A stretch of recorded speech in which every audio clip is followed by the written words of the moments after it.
김앤정의 별별수다의 김영입니다. 정영입니다. A형입니다. 오늘은 김건모 사태로 바라본 예능의 언리얼리티한 리얼리티에 대해서 얘기를 해볼 거예요. 캐릭터 남발.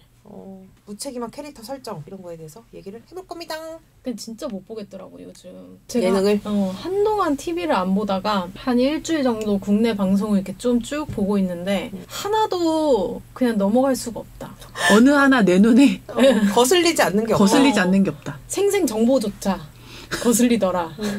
이 일을 어떻게 하면 좋나. 아니, 김건모 씨는 철없고 아직도 배트맨 티를 맨날 입고 친구들끼리 만나가지고 그냥 소박하게 소주를 즐기는 그런 키덜트적 존재로 미운 우리 새끼에서 캐릭터를 잡았잖아요. 근데 이제 그 배트맨 티를 입고 룸사롱에서 그 소주를 먹으면서 성폭력을 했다. 의혹을 받고 나서도 미운 우리 새끼에서 그대로 그 사람의 프로포즈까지도 방송을 감행을 하더라고. 아니 잠깐만. 근데 나 갑자기 생각난 게 어제 김영이랑 기사를 보다가 그 한예슬 씨 언니네 살롱 그 하차한다는 기사를 봤는데 거기서 이제 스파이 명월 이후 두 번째 하차다, 무책임한 태도다, 막 이런 게 있었잖아요. 근데 스파이 명월이 일단 언제적 드라마고, 스파이 명월과 언니네 살롱 같은 선상에 이게 둘 문제인가, 이거 가지고 저희가 굉장히 열을 냈는데, 사실 전 김건모 씨 하면은 나는 가수다에서 립스틱 짙게 바르고 부르다가 피아노 치다가 립스틱을 입에 막 칠하고 그러다 꼴찌에서 떨어진 다음에 가버리시고. 예, 가버리시고 그랬다 결국엔 투표를 해가지고 살아남고 막 이런 모습으로 사실 저한테는 굉장히 기억이 돼 있어요. 그게 너무 심각한 그 장면이었던 거예요, 나한테는. 아, 그쵸. 되게 무책임하고 되게 별로다 이런 느낌이 있었는데 내가 할 수 있는 것과 할 수 없는 것을 명확히 구분하는 사람. 아니 그럼 자기가 떨어지는 게 온당하지 않으면 떨어질 만한 사람이 거기 있다는 거야? 누가 떨어지면 그러면 인정할 수 있다는 거야? 그러니까. 근데 그런 논란은 다시 끌어올되지 않고. 끌어올되지 않고 그분은 굉장히 방송에서 열심히 새로운 캐릭터를 만들어줬네요. 방송이 만들었어요, 방송이. 그러니까요, 방송이. 예. 한예슬 씨는 전혀 그런 노력을 아무도 기울이지 않았던 방송사가 김건모 씨한테는 굉장히 정성을 들여가지고 캐릭터를 새롭게 철부지 어른이 이렇게 만들어준 거잖아요. 스파이 명월 도망은 사실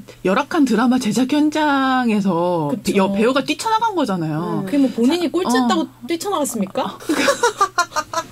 그거는 어쨌든 보는 시각에 따라서 이해가 갈 수 있는 익스큐즈가 되는 상황이지만 김건모 씨는 이해가 되질 않는다. 32평생 그런 광경은 처음 봤다. 처음 봤어요. 내가 꼴찌라고? 안 해. 거기서 대선배였어요. 대선배. 가장 선배. 가장 선배인 내가 떨어졌다고? 안 해. 저기 막내 정엽이가 떨어졌어야지. 나 안 해.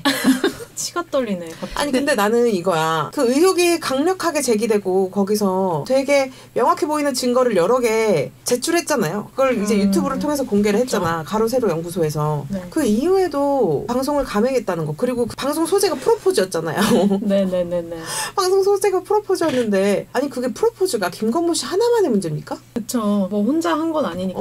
예비 신부도 같이 엮여 있는 문제인데 예비 신부에게 그럼 우리가 이 상황에서 이 시국에 지금 당신의 프로포즈를 우리 방송을 해도 되겠냐? 그런 의견을 물어봤을까 싶어요, 나는. 근데 뭐 당사자들에게는 동의를 구했겠죠. 근데 여기서 동의를 구해야 될 건 그 김건모 씨와 그 프로포즈를 받은 당사자가 아니라 성추행을 고발한 사람의 의견도 포함됐어야 하는 거잖아요. 아니 무죄 추정 원칙이라 치자 이거예요. 근데 뭐 무죄 추정의 원칙은 사실 뭐 형사법적인 거고 사실 대중정서는 그게 아니잖아요. 그리고 사실 성범죄의 경우에 우리가 숱하게 봐왔잖아요. 법에서 무죄 판결을 내린 것과 피해자가 입은 피해가 정말 없었던 것과는 되게 다르다는 거를 우리가 그동안 숱한 범죄의 그 수사 진행 과정에서 우리가 이미 접했는데, 그리고 사실 성범죄는 굉장히 예민한 사안이잖아요. 그쵸. 특히 요즘 같은 시대에는 묵인되거나 묵살해서는 안 되고 그 의혹 자체만으로도 되게 큰 타격을 입을 수 있는 사안인데, 적어도 방송 그 에피소드를 일주일이든 2주일이든 이게 아니라는 게 나올 때까지 맞아요. 조금 보류하는 정도의 유동성을 발휘하는 게 그렇게 미우새한테 어려운 선택이었을까? 아니 결혼이 5월이라며. 그니까 한참 남았잖아. 얼마나 많이 남았어요. 근데 이거야. 그래서 이제 사람들이 생각하기에는 김건모 프로포즈가 방송된 그 날이 바로 KBS에서 슈퍼맨이 돌아왔다가 이제 미우새랑 동시간대 방영을 해보겠다. 우리가 미우새가 너무 강력하니까 그렇게 전면전을 선포한 날이잖아요. 그 전면전에서 우리가 뒤처지지 않겠다. 이런 사인으로 읽힌다 이거죠. 너무 이게 시청률에 집중한 선택이다.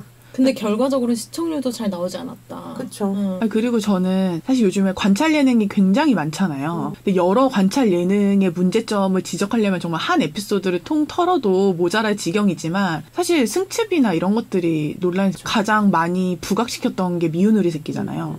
그리고 사실 김건모 씨가 보여준 미우새의 모습도 뭐 철없는 어른에 되게 막 무책임하고 정말 본능의 끌림대로 사는 그냥 그런 삶을 되게 귀엽게 긍정적으로 포장을 했잖아요. 근데 그런 삶을 어머니들의 시각으로 그냥 애잔하게 포장이 됐지 그거를 막 비판할 대상처럼 포장하지는 않았잖아요. 근데 그런 것들은 되게 긍정적으로 포장을 하면서 거기 임원희 씨도 등장하시잖아요. 임원희 씨의 모습이 사실 우리의 삶과 더 가깝잖아요. 되게 소시민의 생활이고 되게 검소하고 되게 소소하게 일상의 즐거움을 누리는 그런 삶은 되게 안타깝고 불쌍하고 동정할 만한 대상으로 표현한다는 거예요. 근데 시청자 입장에서 보면 그럼 내 삶은 승리나 김건모의 박수홍의 삶보다 임원희의 삶에 더 가까운데 나의 삶은 짠하고 불쌍한 건가? 그리고 사회적 분위기가 그렇게 방탕하고 돈을 흥청망청 쓰고 이성이랑 음주 가물을 즐기고 이런 거는 동경할 만한 대상이고 소박하고 작은 행복은 짠한 것이라고 생각하게 하는 그 흐름 자체도 그렇죠. 우리가 조심을 해야 된다. 되게 여러 예능에서 하고 있는 맞아요. 시각이에요.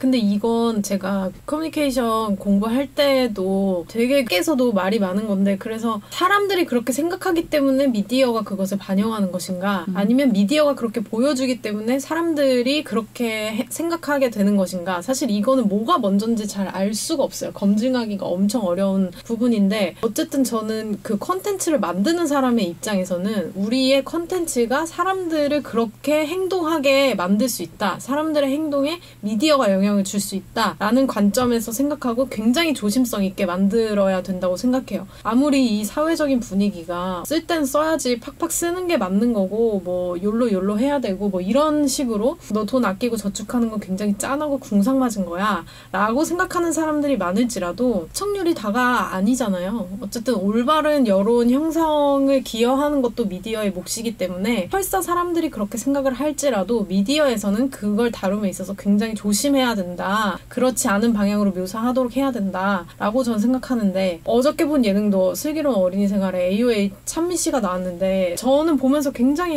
사람이 되게 인간미가 있다 라고 생각을 하고 현실적이다.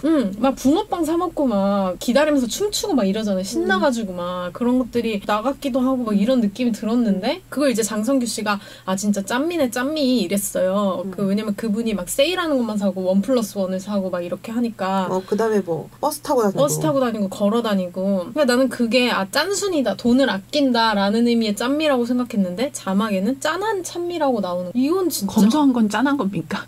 그게 짠한 거예요? 찬미가 짠한가요? 아니 그리고 동료 연예인들에 비해서 짜다 이거지. 그 사람만 보면 겁나 짠 것도 아니야. 운동에 막 70만 원씩 긁어요. 그것도 뭐 투자지만 어쨌든 근데 그걸 어떻게 짠하다고 표현합니까? 내 말이. 그걸 아끼고 아껴서 산 것도 5만 원이었어요. 올리브영에서. 근데 막 그것을 검소하다고 포장하기 위해서 또 다른 패널들은 뭐 나는 양손 가득 들고 나온다. 뭐 저 정도로 멈춘 적이 없다라고 하는데 사실 저는 올리브영에서 5만 원 사면 굉장히 크게 쓴 겁니다. 5만 원도 큰 돈이에요. 그럼요. 아니 그리고 내가 만약에 장성규면 진짜 억울할 것 같아. 왜요? 내가 짠미라고 한 건 그런 의도가 아닌데 그니까 찬미한테 내가 짠하다고 말한 사람이 되잖아. 그니까 바로 그 다음에 짠한 찬미란 자막이 뭐 하는 짓입니까 진짜 너무 조심성이 없고 무책임하다. 그리고 미우새 이야기 잠깐 돌아가 보면 거기서 김건모 씨를 편집하지 않았던 게 뭐 방송이 임박해서 뭐 할 수 없었다거나 이런 식의 핑계를 제작진이 댈 수도 있겠지만 구혜선 씨 같은 경우는 이혼 이슈였는데도 대부분을 드러냈어요. 근데 사실 김건모 씨 같은 경우는 에피소드이기 때문에 그냥 그 자체를 드러내면 되고 그냥 안 틀면 되는 거야. 그 비디오를. 네. 충분히 안 내보낼 수 있었던 상황임에도 불구하고 냈다는 건 요즘 이런 성 관련 이슈에 지금 대중들이 얼마나 예민하고 민감한지 이 사안을 얼마나 심각하게 받아들이고 있는지를 전혀 제작진이 그 감수성을 쫓아가지 못하고 있다는 거잖아요. 정말이야. 저는 가장 예민하고 가장 재빠르게 대중정서를 캐치해야 될 이런 특히 예능 프로그램 제작진이 이런 정서를 이 정도로 못 쫓아가고 있다. 그건 그 자체로도 되게 문제가 있는 거라고 생각하거든요. 쫓아가지 못할 뿐만이 아니에요. 이게 올바른 방향으로 이끌어줘야 되잖아요. 근데 이 사건에 대해서 이제 안 좋은 댓글이 뭐냐면 아니 어차피 술집 여자 아니냐. 이게 어떻게 성매매지. 이게 어떻게 성폭행이냐. 솔직히 여자는 응당 그런 일을 당해도 된다. 그런 일을 각오하고 그 직업을 선택한 거 아니냐. 심지어 그런 기사도 봤습니다. 그게 제목입니다. 매매가 뭔지 모르는 거 아니야? 매매는 둘이 계약이 되는 거예요. 내가 만약에 핸드폰을 파는 사람이야. 근데 누가 내 핸드폰을 애벼갔어. 그럼 나는 핸드폰을 도둑 맞은 게 아니야? 아니지. 너는 핸드폰 매매업자기 때문에 언제든지 누가 가져갈 수 있는 거야. 아, 내가 제공을 해야 되는 거야. 돈을 안 받고도 무상으로. 많은 사람들이 오해하고 있는데 대한민국은 성매매가 불법인 나라입니다. 성매매도 불법인데. 성매매가 불법인데 자꾸 성매매를 핑계로 대요. 성매매 여성이기 때문에 문제가 되지 않을 거라고 생각한 거라면 최악 오브 최악이죠. 최악이야? 뭐라고? 성폭행 논란 있어? 봐봐 어떻게 된 거야? 아 뭐야 술집 같네. 틀어. 이거라면 정말